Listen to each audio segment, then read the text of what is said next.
guys, welcome to the brand new podcast, Young and in Love. Young and in Love. Young and in Love. This is the podcast, Young and in Love. Hello, young lovers, and welcome to another episode of Young and in Love. Young and in Love. Again, I'm Josh. And I'm Taylor. We're the Andersons. And this is Young and in Love. Young and in Love. Young and in Love. Young and in Love. This is Young and in Love. We're going to take a quick moment and highlight one of our sponsors, Anchor. So if you haven't heard about Anchor, it's the easiest way to make a podcast. Let us explain. It's free. All you need to do is download their app or visit their website, which is anchor.fm. Anchor will distribute your podcast for you, so it can be heard on Spotify, Apple Podcasts, and many more. They will literally take care of all of the distribution services, so all you have to do on the day of is hit publish. There's creation tools that allow you to record and edit your podcast right from your phone using an app or computer if you'd much rather just use the website. You can even make money from your podcast without even having one listener. Yeah, without a single listener, they'll find sponsors that are willing to give you a chance and give you a shot at making money. It's everything you need to make a podcast in one place. So all we ask is that if you have a story to tell or a message to share, that you download the free Anchor app or go to anchor.fm to get started.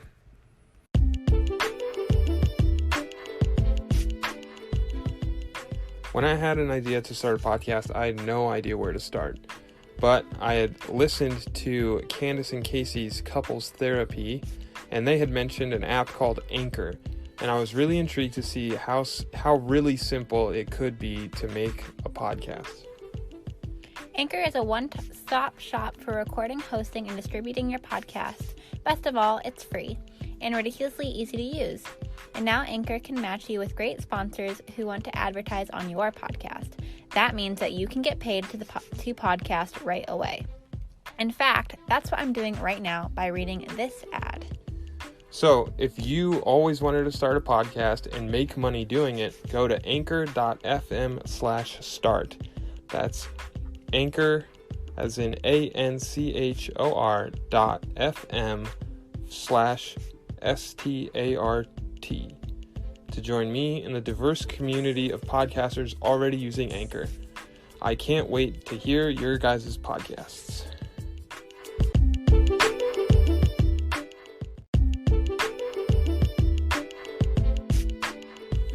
Hi guys, welcome back to another episode of Young and in Love.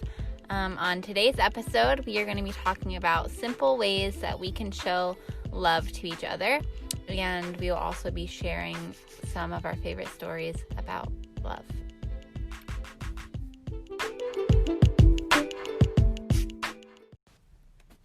We are going to kick things off this week with a story about a senior couple that we both find incredibly endearing.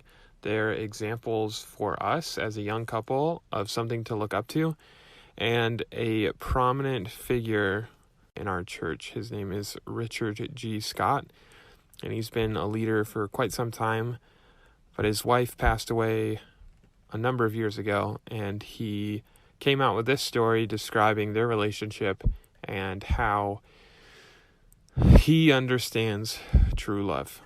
Taylor, take it away. All right, so here is the quote from Richard G. Scott himself. I learned from my wife the importance of expressions of love. Early in our marriage, often I would open my scriptures to give a message in a meeting, and I would find an affectionate, supportive note Janine had slipped into the pages. Sometimes they were so tender that I could hardly talk. Those precious notes from a loving wife were and continue to be a priceless treasure of comfort and inspiration. I began to do the same thing with her, not realizing how much it truly meant to her. I remember one year we didn't have the resources for me to give her a Valentine, so I decided to paint a watercolor on the front of the refrigerator. I did the best I could, only I made one mistake. It was enamel paint, not watercolor. She never let me try to remove that permanent paint from the refrigerator. I remember one day I took some of those little round paper circles that form when you punch holes in paper and I wrote on them the numbers 1 to 100. I turned each over and wrote her a message, one word on each circle. Then I scooped them up and put them in an envelope. I thought she would kind of get a good laugh. When she passed away, I found in her private things how much she appreciated the simple messages that we shared with each other. I noted that she had carefully posted every one of those circles on a piece of paper.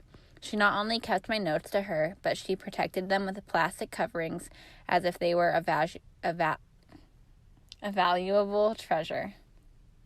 There is only one that she didn't put with the others. It is still behind the glass in our kitchen clock. It reads, "Janine, it is time to tell you I love you."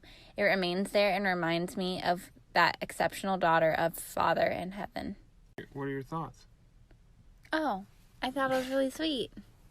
I mean, I think it's true. I think, as, girls, in general, we tend to be a lot more, thoughtful. So, I know I've wrote you notes before, but then, whenever you write me a note, which is good, it's a little more rare, but, I have all of them, all that you have ever written me, and I think it's a huge impact, a lot more than you realize.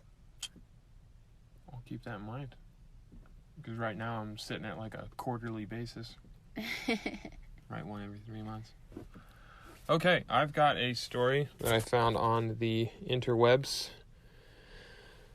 about an older couple who show a demonstration of love, and this blogger who shared it, her name is, Harleena Singh. She's a positive thinker and a freelance writer. She loves to write inspiring and thought-provoking posts on self-improvement, family, relationships, health, and other aspects of life. She's also a blogger who loves to share her blogging knowledge and experiences. So she shared a story that she heard from a friend of hers who served as a doctor. I saw the word doctor. Okay, so she says, a true love story. Paul and Wendy were married for 60 years. Though Paul was 84 and Wendy was 80 years old, their love seemed so fresh and young, a bond of true love. My friend, who's a doctor, first met the senior couple when Paul brought Wendy in a wheelchair to the hospital for a normal checkup. Who says that only young lovers can spread the fragrance of love? My friend found this old couple a sight to see. They looked ever so in love, always smiling at each other, and had an aura of understanding around them. Paul took pride in pushing his wife's wheelchair and taking care of her, while Wendy showed signs of contentment on her face as she had complete trust and faith in her husband. Wendy was suffering from osteoarthritis, and her old age made the matters worse. She needed regular treatment. After a few weeks of treatment, she started improving. However, she still needed to visit the hospital frequently for routine checkups. Even though Paul himself wasn't that fit enough, and age had weakened his body, but he was still strong mentally and wouldn't make any compromises for the love of his life.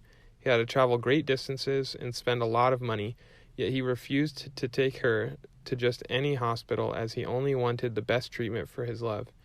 As time passed by, the serious effects of the disease and failing treatment started showing on Wendy's health, yet my friend could see the love and respect they had for each other. Paul would just remain quiet, and Wendy would read her husband's love through his silent eyes. They didn't need any words to express their love, as true love needs no language.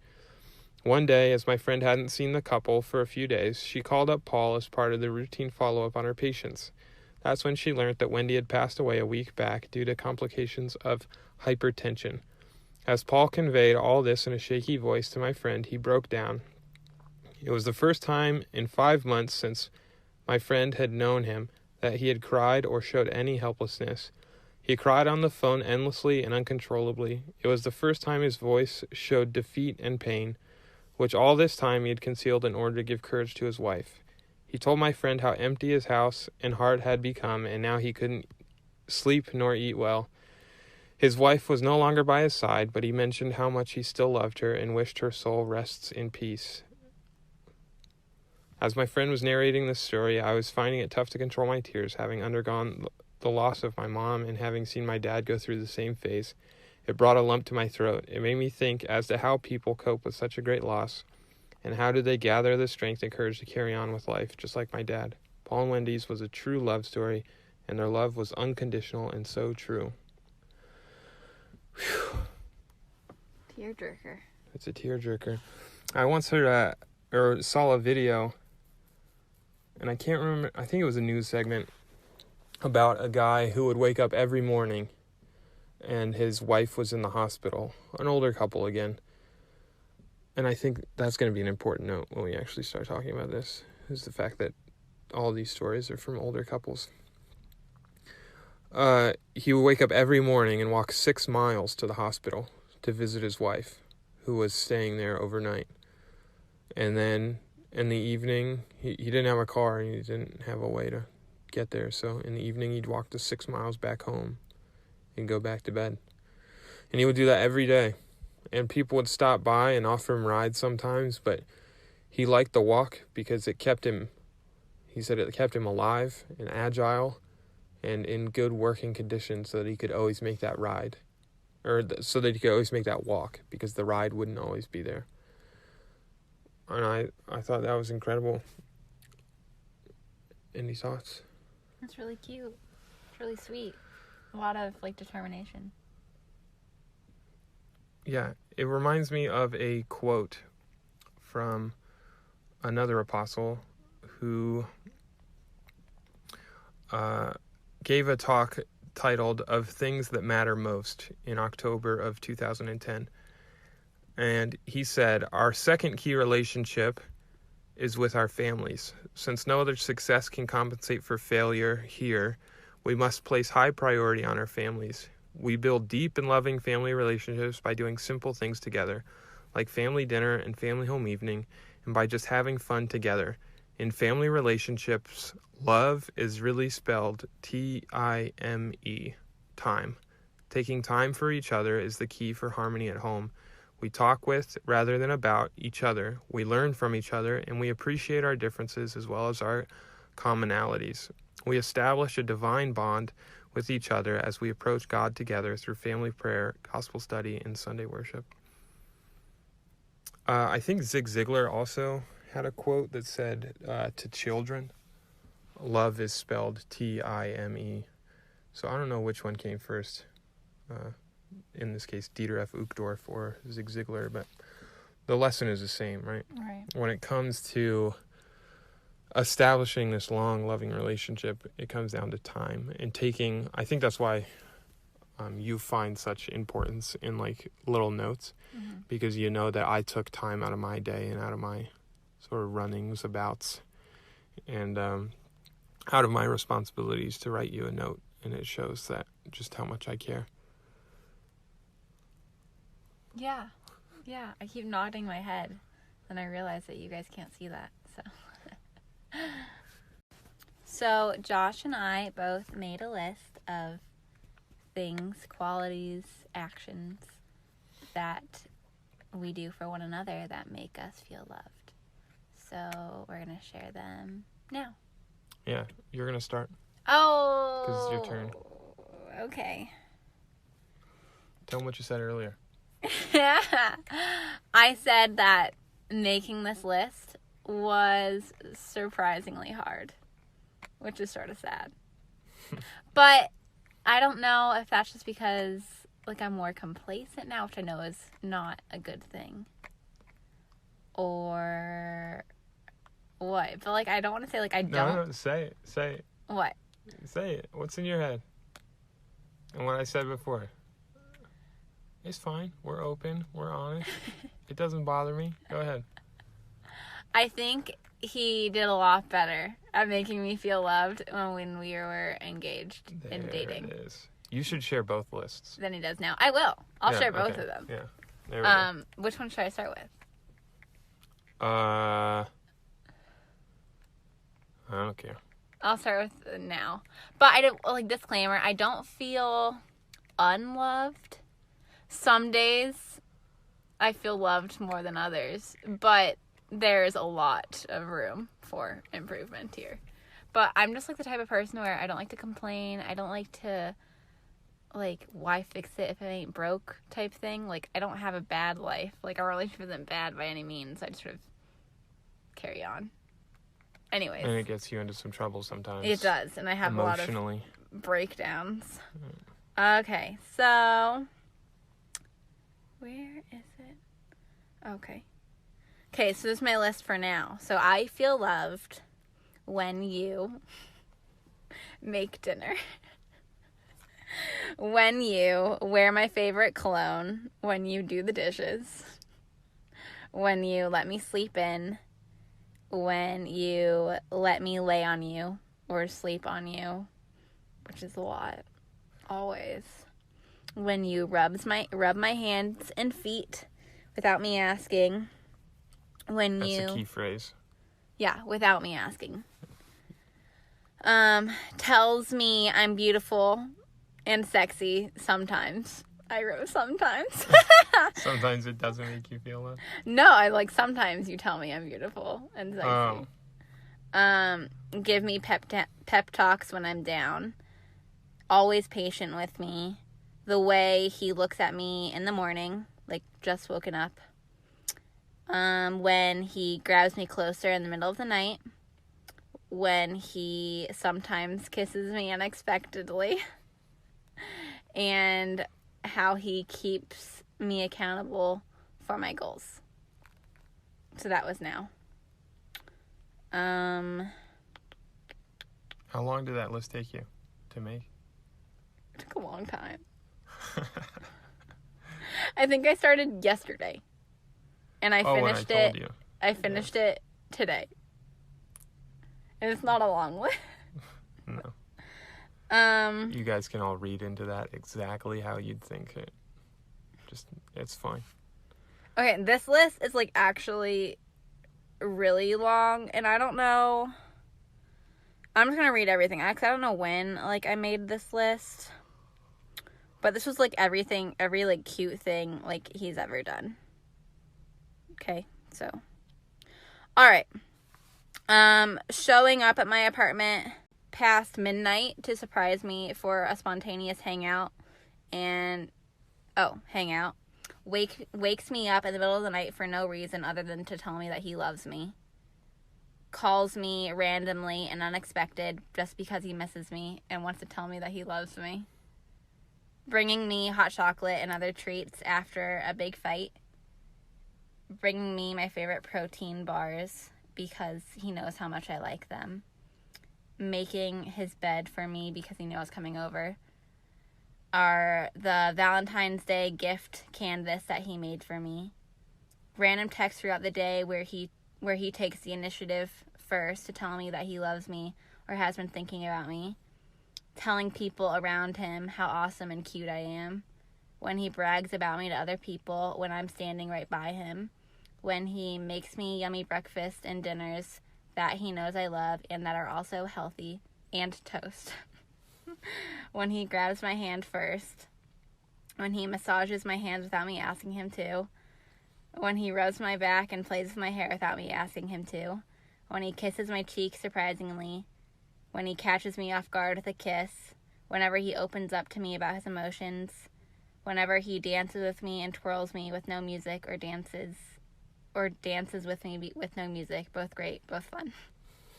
He may make me cry, but as soon as he does, he's right there to do everything he can to make me smile and happy again.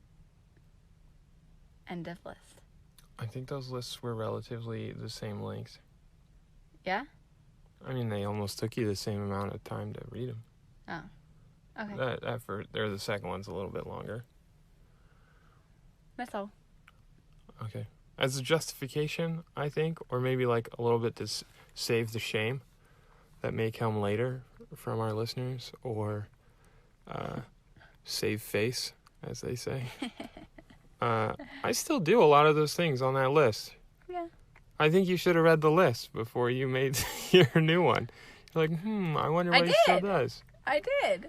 And you don't think I still grab you and dance with you in the kitchen?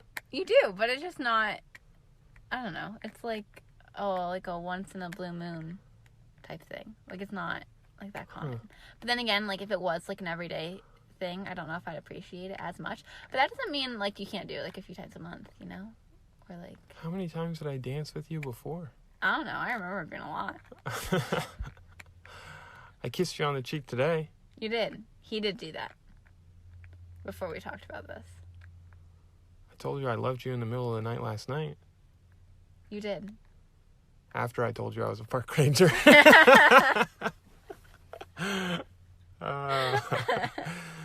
Anyways. But I do understand that I have become less spontaneous. And I could think of a million different excuses. But then again, I'm creative. So I could think of a million different ways to get past those million different excuses. So I'm gonna put that one on me. My list is more of a sonnet. Oh, something see, creative right here. I mean, sonnet, they don't have to rhyme, right? It's just like a love poem. Yeah. Don't you just call a love poem a sonnet? Because it doesn't rhyme, and there's no rhythm to it. So it's basically just a love note. It's just, yeah.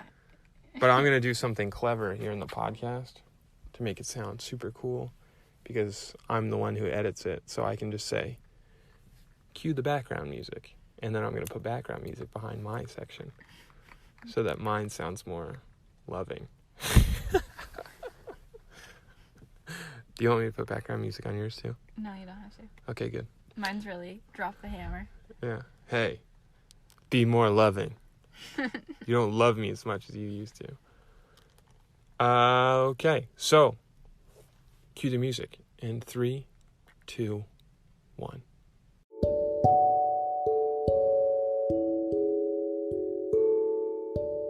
Taylor shows me love. It's in the little things you do. The way you lay your hand on my chest. The way you roll over at night. The way you hold me tight after work. The way you don't let a new moment start or a past moment end without a kiss.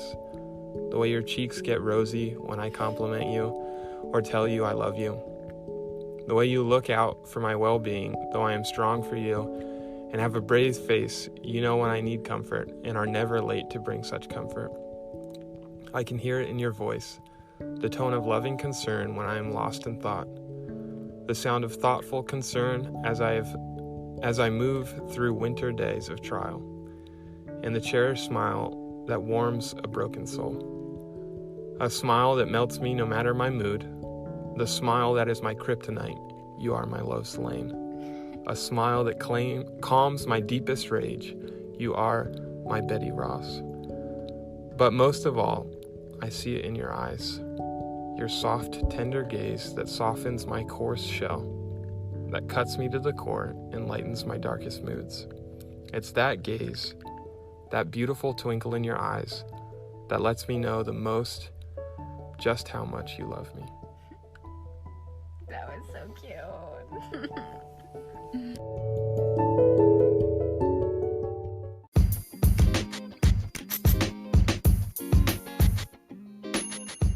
That brings us to a close this week. We hope you enjoyed these stories about love and dedication, the time that's spent into cultivating a successful and long-lasting, healthy relationship. We appreciate your support, and we encourage all of you to go out and to maybe find the little things that you can do to let those that you love the most in this world understand and know that they love you, or that you love them. Whether it be your best friend or your brother, your sister, your mom, your dad, your lover, no matter who it is, make sure that they know that you love them and that you care for them. And one tip to help a relationship, to strengthen a relationship, never underestimate the power that comes with asking how your partner's day was. It's not a very common thing that happens in our relationship with Josh, like asks me, but it's something that I appreciate a lot, and it's not something that I think you realize how much you appreciate it until it's no longer there. And that can make the world's difference, just knowing that your partner cares. So always ask how their day is. And remember that Love in family relationships is spelled Time. So give those that you love and those that you consider family, whether by blood or simply by experience, that you love them and that you care for them. And we will see you, hear from you, talk to you in the next one. Bye.